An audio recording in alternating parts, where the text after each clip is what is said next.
This is The Professional Stepdad, a place where we share stories, strategies, and ideas for men just like you to help answer that one important question: how can I be a better stepdad? Okay, and we're live. It's been an interesting morning, stepdads. You ever get or have one of those mornings where you have like these ideas and these things you want to do, and then everything kind of seems to go the opposite direction? You can get frustrated and taken out of your element. Well, that is my last 20 minutes. The camera wasn't working, the audio wasn't working, nothing was syncing. Was getting text messages on my phone when I'm trying to film all this stuff that's happening. And for a moment there, it took me out of my element. For a moment there, it took me out of my space of where I wanted to be as far as creativity goes, to be able to share a message with you guys today. But man, it's just tough sometimes. Sometimes it's tough. Sometimes mornings and things just don't go the way you're supposed to go. The question is that do you have enough mental strength to identify the problem, see it for what it is, which again, these are all just minor little tiny things that are happening, right? But they still kind of got to me this morning. But can you get past it? And the answer is yes, you can get past it. So Monday, July 13th, amazing, kind of an awesome day for me because today is my middle daughter, Clara's birthday. She's turning 15 today. She is the middle child, so she's definitely been that give and take child within my family. If you've got a middle child, or if you are a middle child, you know exactly what I'm talking about. Always wanting respect from the older kids and then being, the bully, I guess, to the younger ones. So I'm excited for her today. So this whole past weekend, I've been working with a single mom of 7 kids. Her name is Alicia. She's got this amazing idea for programs to kind of like help zero in some specifics on things that you may need, stepdads, for the women in your life or for the teenage women in your life, as far as like routines and habits, right? So she's been helping me create some curriculum, and I'm going to be working my butt off this whole week to deliver this curriculum to her so then I can then deliver it to you guys. So as I started thinking about like how I wanted to go from episode 28, 29, 30 and above, I want to really make sure that I get back to this whole addressing some of these questions that are on the platforms. Now, again, please remember that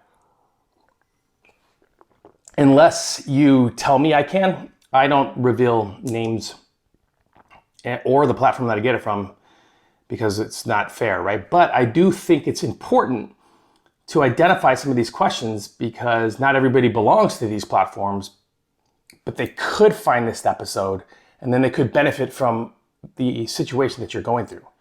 So I'm going to always and forever keep your identities quiet unless you tell me otherwise. Unless you say, yeah, sure, go ahead, Franco, you can share it. And then I will absolutely share everything that's going on as far as the information and the questions that some people have.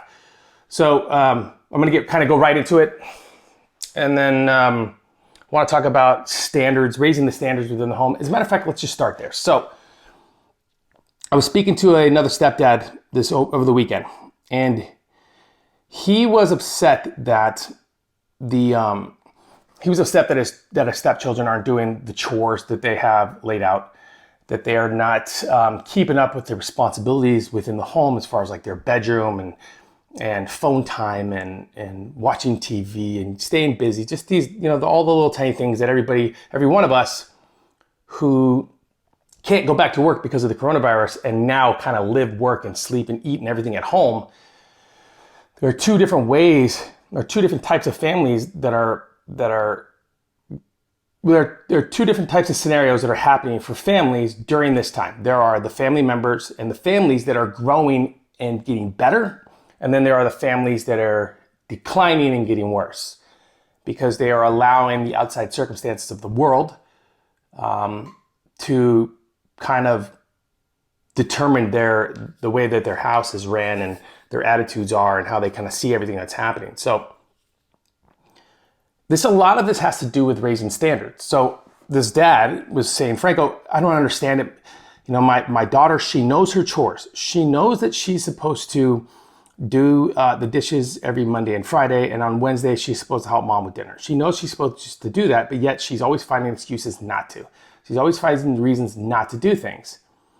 And then I asked him, I go, okay, well, she was 14, I think. I was like, well, why is it affecting you so much? Like, why is it changing your attitude, and why is it affecting you so much that you're getting so frustrated that you're starting arguments with your partner? You know, his wife and him have been arguing so much lately because she's not making a big deal out of it and he's making a huge deal out of it. So I asked him, you know, why is this affecting you so much? Why them not doing the chores, or her, I think, you know, her 14, her not doing the chores, like her not keeping up with her responsibilities. Why is it affecting you so much? And he didn't have like a straightforward answer for me. She's supposed to be doing it's the job. She's living in the house and I pay all the bills. Like, he's throwing out all the normal cliche things that a man would say within a home. But when you get down to the root of what his issues are, and this happens a lot of times, this happens a lot of times when you feel affected by somebody else, but in reality, you feel affected because you know that your standards are not where they're supposed to be. And it's almost like you have this guilt, anger inside you. So when we got down to it, we identified the fact that his standards are low. I mean, he's not following through with what he said he's going to do. I mean, since the coronavirus has started and since he's been home, he's been blessed enough to have enough savings in order to keep them going. But he's always wanted to start his at-home business, and he's telling the whole family he's going to do it, and he's excited. He's even asked for the kids' help. But here's the problem. His standards for himself, for the gym and for work, have not been where they're supposed to be. He's made excuses not to go to the gym. He's made personal sacrifices and excuses not to, kind of go after his, the name of his company, or just building his company the way he wants it to do. He's done the adult version of what children do with chores and with responsibilities, which is, we know we're supposed to do it. We say that we're going to do it, but then we find all the reasons not to do it. So when we identified that his standards were not up to par, then we quickly found out why he gets so affected by his stepdaughter not doing all the chores. So when we reverse engineered that, and we understood, okay, so the real problem is not her. The real problem is the fact that she's a kid. She's 14. She's a kid. She's going to make mistakes. She's going to forget. She's going to make excuses. I mean, that's what kids do. But if it's affecting you to the point where you're fighting with your spouse, then when you reverse engineer the issue to the root, you find that your standards, or for instance, Mike is his name, Mike's standards were low. He was not keeping up with his end of his bargain for himself, which was making him feel guilty, which was in turn making him angry, and then he would jump, and it affected him when, I'm trying to tie this all in, but it's affecting him because the thing that he's supposed to be doing, he's not. And that's what happened, right? That's where we were at. So this happened on Thursday. So I gave him a couple ideas. So real quick, I said, so let's just let that go. Let's stop worrying about her and the chores for a week. And let's focus back on you. What can you be doing in your personal life to get yourself back on track so that your standards match your values? Let's get you there. And if we can get you there and we can get you moving forward, then you're leading by example. You're leading by example, and you're showing your family members that what you say you do. But more importantly, you're following through. It's a very spiritual thing for anyone to say that they're going to do something, especially when it comes to a goal, and then actually execute it and do it, right? So yesterday he sent me an email, and he was telling me that he from Friday and Saturday, it's just 48 hours, but on Friday and Saturday, he stopped worrying about her so much and started focusing back on him. He got back into the gym and he started writing down all of his thoughts and ideas, which then developed, inspired more creativity to help him kind of push it forward. I think he said something along the lines of buying a domain name, which again, these are small baby steps, but big steps when it comes to your standards. And when it got to Sunday, and he went into the kitchen and he saw that mom was doing the dishes, he didn't get so affected by it. Like, it didn't piss him off. He didn't start a fight with his wife. Why are you doing the dishes? She's supposed to be doing it. It's her chore. Instead of doing all that, you know what he did? And this was cool. This was the cool part. Because he was satisfying his own personal growth and development when it comes to himself and changing his standards, when he walked in the kitchen, he saw mom doing the dishes. Instead of complaining about it to her and starting another argument, which then the child hears in the bedroom, and now she doesn't want to come into the kitchen because she's like, I don't want to hear his crap anymore. He went into the kitchen and stood next to his wife and did the dishes with her. They just sat there and talked. They sat there and talked, did the dishes together. They cleaned the kitchen together. And they were doing that. They were just kind of in their own element, in their own moment. And he said it just felt better. It felt like he was making a connection with his wife. Like, hey, we're a team here, and I got to stop complaining so much to you. And then so loud enough so she can hear it. Like, change your standards, change the way you do things and how you handle things in a given situation, and everything will change. So that's a question I'm going to pose to all you stepdads out there. All the things that you're getting so pissed about, whether it's the bio dad, the other people, the coronavirus, the chores, the relationship with your partner, all these things. I want you to really ask yourself, are you fulfilling the goals and the aspirations that you have, not only as a man, but as a father and as a leader? Like, what are your standards? Are your standards high enough? And are you doing everything that is necessary for your values and for the standards within your home to where you're laying this foundation? So where, yes, the 14-year-old might not see the benefit of what you're doing now as far as you changing your standards, but when she's 19, guys, I know this because it happened to me, a conversation is going to happen. And she's going to identify how she remembered that and the standards and the goal setting in the building, and then it's going to affect and rub off on them. That's just the way things go. You cannot force it upon the children.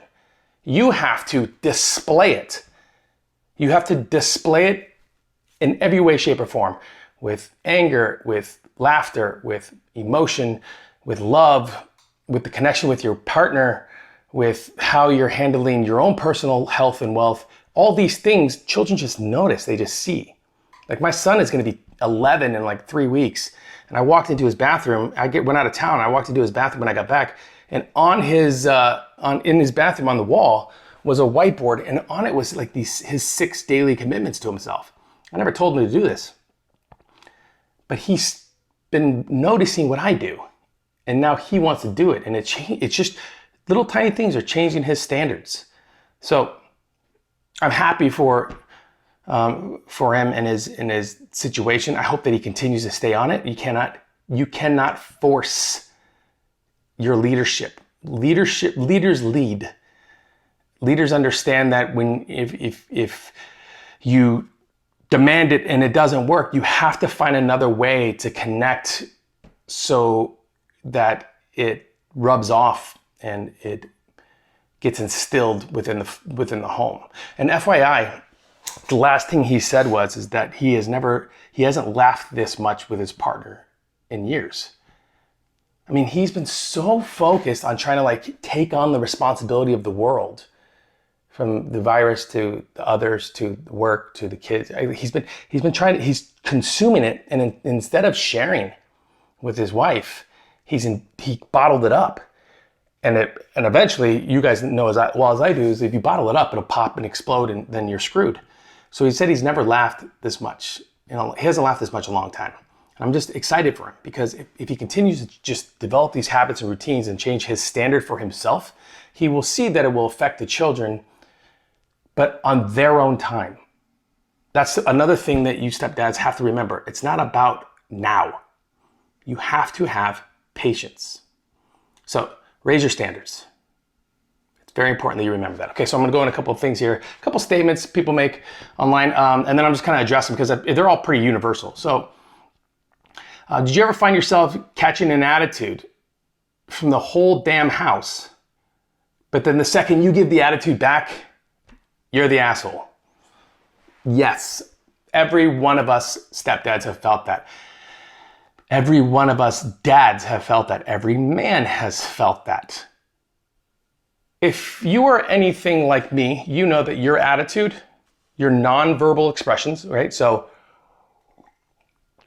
how you communicate with your family nonverbally, you know that your attitude determines the attitude of the house. So when I come home in a bad mood, not only can the kids know it, but the dog knows it. I mean, if I come in a bad mood, the dog runs over under the table. The kids can feel it. My wife wants to avoid me. She doesn't want to cause any more kids. I'll go into the office. Kids, don't. Dad's not in the best mood today. So, and I hadn't said a word yet because my attitude, my energy that I send out is going to determine the attitude of the house. That's just the way it works when you're the leader of the home. If they don't give a shit about you, then I don't think that it matters. But let me tell you, if you're in a position where the whole family doesn't give a shit about you, get the hell out of there. Like, run, because you are not only not in the right spot, but you're doing the family a disservice. Just get the hell out of there. So the moment you give the attitude back to the house, the whole house that's giving you attitude, you're the asshole. And how does that make you feel? Like, I think we've all been there before. It's kind of like, no matter what I do, I'm the asshole. It's like, I can't do anything right.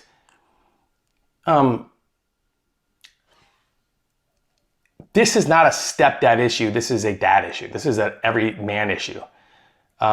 Especially if you're in a position to where the people in your home see you as the more mature one, or the leader, or the one that they look up to. See, that's another thing too.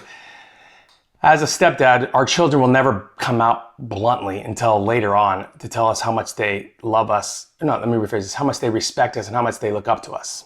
They just notice things as things happen, and then they put it in their memory bank, and then it comes out later.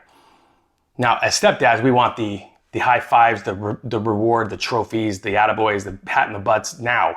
And we can't want that. That's the whole narrative change around stepdads. Like, we cannot expect anything.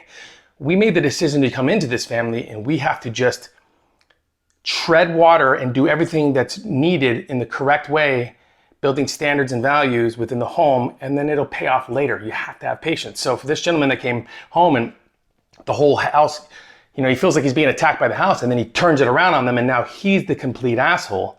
The best thing that I can tell this gentleman right here, instead of coming on a platform and asking this question, because the answer is going to be yes, every one of us, I would suggest that you sit down with your spouse, tell her how you feel, call a family meeting, tell the kids how you feel, and open up the lines of communication with everybody. Because the problem here, and the reason that you're the asshole, is because there's a disconnect in the communication section. There's a disconnect. And when there is a disconnect, it causes confusion, worry, doubt, anxiety, and fear, which makes you the asshole. But if you can be humbled enough to understand that every house is different, every situation is different, and every argument and talk is different, but you can open up the lines of communication with your partner, talk about how it's making you feel. Like, have a genuine conversation about it, and then suggest that you talk with the family. I'm telling you, it makes a world of difference if you can express your feelings verbally in a non-aggressive way, like you're going after them, but instead come at them like, hey guys, this happened, and then I did this, and then you guys treated me like that, and this is how it made me feel. And then listen to them. Well, this is how it made me feel. And then make an agreement to be better. It's like, I know it sounds simple, but it really is that simple. Open up the lines of communication first with your partner and then with your family, so you can talk to everybody about whatever bad situation happened. But here's the one thing, and this is a hard pill to swallow for a lot of you. You have to swallow that pride. You have to swallow that I'm a man type shit. It's okay to ask for help. It's okay to tell your wife this is how it made you feel. Get rid of that that macho shit, because all it's going to do is cause you more hurt and anger and pain. And your pride probably won't allow you to leave the family because you've made a commitment, and your pride's going to keep you there even no matter how unhappy you are. And then 3 years pass, you finally leave, and then you give stepdads like me a bad name. Stop doing that shit. Just open up the lines of communication. Real simple. It really is that simple. Okay, this is the one I wanted to address because this is me. It says, I'm a new stepdad to a son with no real, his bio dad is dead. And I've never had any kids of my own. Anybody have any advice? And this is a great question, because when you're dealing with kids who lost their dad, tragically, you're dealing with a different type of animal than a dad that's down the street and that could still speak up, to you. Because in this situation, just like in my situation, it's going to require a lot more patience. And at the end of the day, you have to remind yourself that everybody in the family, your immediate and then including the outside family, like the cousins, the aunts, the uncles, the in-laws, everybody is going to not trust you. It's going to feel like, hey, why you're trying to come in here and replace so-and-so. So your job, whether you've had kids or not, your job is to build trust. And the only way to really build trust is to get to know them, understand who they are, their communication, what their likes, dislikes, how to talk to them. Don't take anything personal. It's not about you. A lot of you stepdads, you guys make everything about you. It's not about you. It's about them. It's about the kids. It's about the family. It's about the commitment that you made. So many of you get caught up in the outside distractions of like if the bio dad is in the picture and he's a complete asshole, you just get caught up. You get caught up thinking it's all about you. And these comments on social media, you can tell it's I. And then this is a reminder. Kiss you, baby. It's gonna go off one more time, so I'm gonna let it, and then I'm gonna tell you what that is. That's my Alexa. This is a reminder. Kiss you, baby. So I don't know if you guys can hear that, but this is a reminder I set for myself for 7 a.m. every morning that when it goes off, I go kiss my wife. Her love language is personal touch. Just give her a kiss, whether it's on the neck, on the cheek, or on the lips. This is a reminder I set for myself every morning. It's a great way to start my morning. It's a great reminder, especially when you're busy men and you have a lot going on. It's a great way to remind yourself to do things. And that's small, but it's so big in her world, right? So big. So back to this stepdad that has a new son that his dad died. Don't try to replace the bio dad. As a matter of fact, for me, for like the first 6-7 years, I held so much resentment towards the bio dad because everybody held him on this big pedestal, and they always compared me to him. And then let me rephrase it. I always compared me to him, to his accomplishments, to his failures. I always did this. And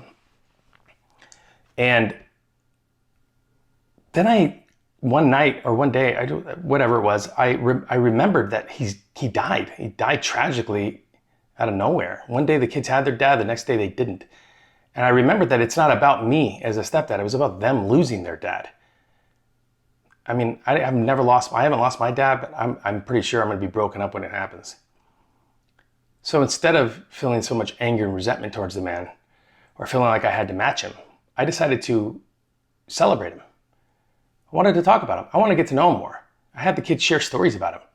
I watched videos with them.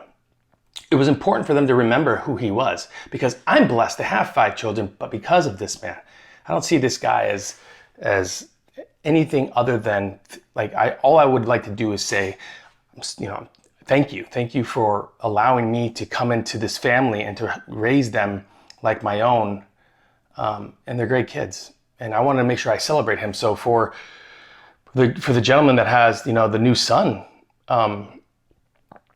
just celebrate the bio dad. Good to know who he was. Share with him. I mean, trust me when I tell you this. I used to think shit, if I share too much about him, then they're going to still love him more than they love me. And again, that's some selfish shit, right? That means it's more about me and not more about them, just being them. So, okay, and last one. This one's about like extracurricular activities. This gentleman said that they were going to a recital, and mom, dad, and stepmom all got shirts for the recital that read something, I'm assuming, that had to do with the kid, and he didn't, and nobody thought about him. Even though he does everything in his life to support the kids, nobody thought about him whatsoever. And he said, I just feel like I want to crawl in the hole. How do I get through all days like this? My advice to him was simple, and that's self-work. There's a lot of reasons to take things personal, especially in that situation, because you're probably putting all your time, energy, and effort into the family, and then they forget about you, right? They forget to get you the shirt, but they remember the shirt for the stepmom in the situation. So I think it's okay to be hurt in that scenario. Definitely okay to be hurt. But here's what you're missing, brother. You're missing the fact that you were there. You're missing the fact that you showed up. Do you think that your child is going to remember what t-shirt you wore or if you were there? What really matters here? The fact that you didn't get a shirt to match everybody, or the fact that you let your stepkid know that you were there for them? And that's the key, man. That's the key. Just show up. Just be there. Don't worry about everybody else like you're doing. He's worrying about everybody else, and he's worrying about a shirt that he's not getting. And he's forgetting why he's there. It's about her. It's about the kid. It's about being there, making eye contact, telling her how great she was. Saying that you can't wait for the next one, like all these little things. But instead, you chose to put all your focus into a fucking t-shirt. And that, to me, again, I understand how you feel. Trust me. I understand how you feel. And especially in the moment, you're like, what the why has everybody got a shirt and I don't got a shirt? And you can immediately let it affect you and piss them. Whoa, nobody cares about me. And why doesn't anybody think about me? And would everybody forgot me? And me. And I. Just, dude, walk your ass up the stage, backstage, to the side, find your stepdaughter, look at her in the eyes, just tell her how proud you are, that you're going to be in the crowd, you're going to be cheering on, you're going to take videos, you're going to post about it, you're going to talk, you're going to express your joy and excitement for what she's doing in her recital. And don't worry about a stupid shirt. Get your priorities straight, brother. And that comes with self-work. When that stuff like that affects you to that point where you're posting about it and you feel like crawling in a hole, that tells me that your mental work is shit. And every little thing sends you down a rabbit hole that then you need to dig yourself out of. And then you find yourself back at level 0 again, instead of increasing your levels within the family. You're always going down these rabbit holes because you feel bad and you go depressed and you get angry and you get upset. If you're doing the self-work, you're covering these holes with steel and iron so you don't go down them anymore. So when that happens and they're like, oh, I'm so sorry, Bill, we forgot your shirt. That's cool. You guys all look good. You guys want me to take a picture? Yeah, I'll take a picture. Yeah. Just don't let it affect you and then focus on, yeah, you know what? But let's call her Samantha, right? Samantha's getting ready to go up, guys. I'm gonna make sure she sees me. And I'm gonna take video and I'm gonna boost her up because it's not about a t-shirt, it's about my daughter, my stepdaughter, my family, the foundation that I'm setting, that I'm reminding my kids I'm there. I will be there. Hope that helps. I'm gonna kind of do this all week where I'm just gonna go through a lot of these questions and then answer them. So, oh, you know what? I wanted to make sure that I did address one question before I go here. This was sent to real quick too. I think I said real quick already.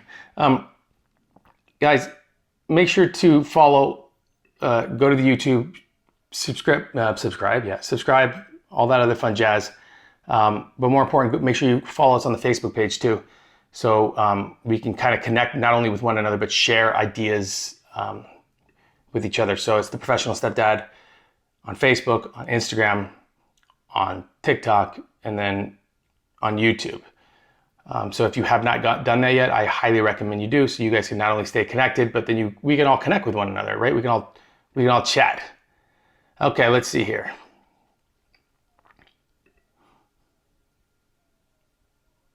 All right, here we go. So this gentleman said, I'm in a relationship with a young woman. She is a single mom. I have met her kid a little, but not much.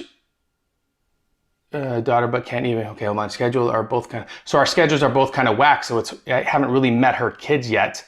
I'm not sure how to approach this, how to approach the situation as far as like schedules.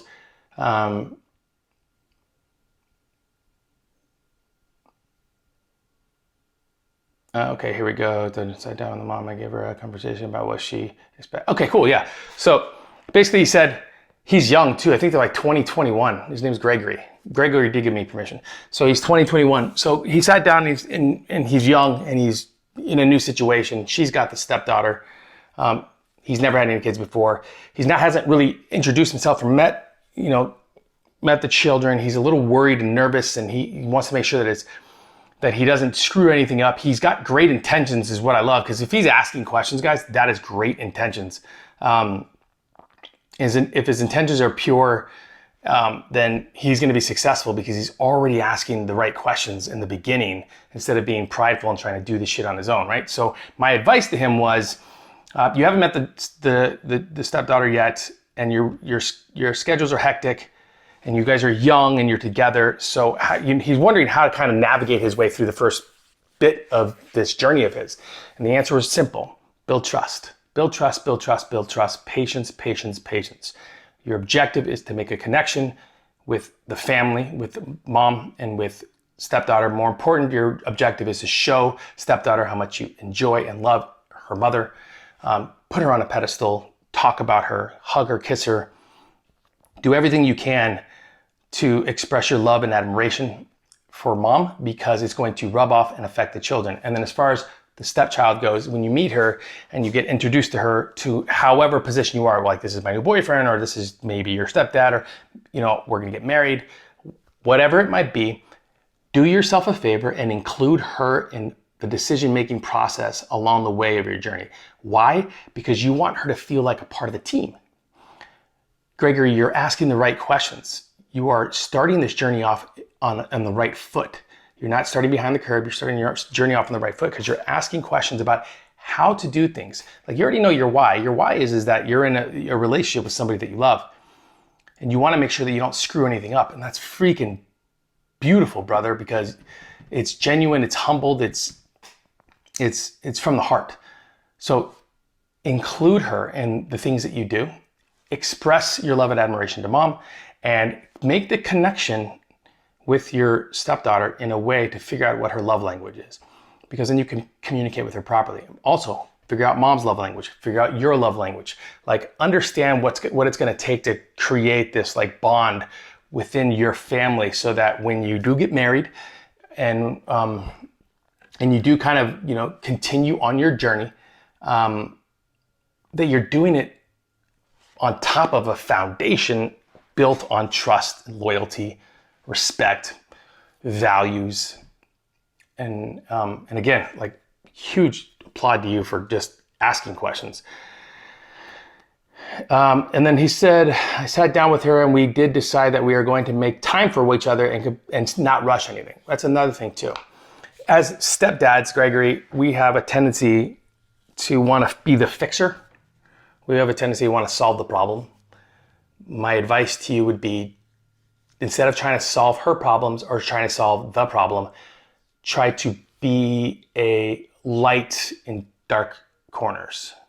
Like, be there for conversation, for enjoyment, for happy times, while you are laying this foundation of trust. And if you get to a point where you guys decide, you know what, this works, we're gonna get married, then you are starting that journey, that part of your chapter, that part of your journey off on just from an amazing place, because you've already built the trust. You've already done the legwork. You've put the grunt work in. And that's the thing, like a lot of stepdads forget to do the grunt work. We jump into the family, and Greg, a huge mistake that you could make here is you go right into wanting to get the child to love you, and then you forget about mom, or you forget about yourself. You have to remember that you have to make that connection with yourself first. You have to do the work first. You have to get that mind right first when all those bad things and shitty things that are gonna happen do happen. You can creatively find ways around it. But more important, you open up the lines of communication with you and your partner so that when things do happen, you guys aren't afraid to talk to one another. You guys can actually communicate. So then you can move forward as a team as opposed to moving forward as individuals.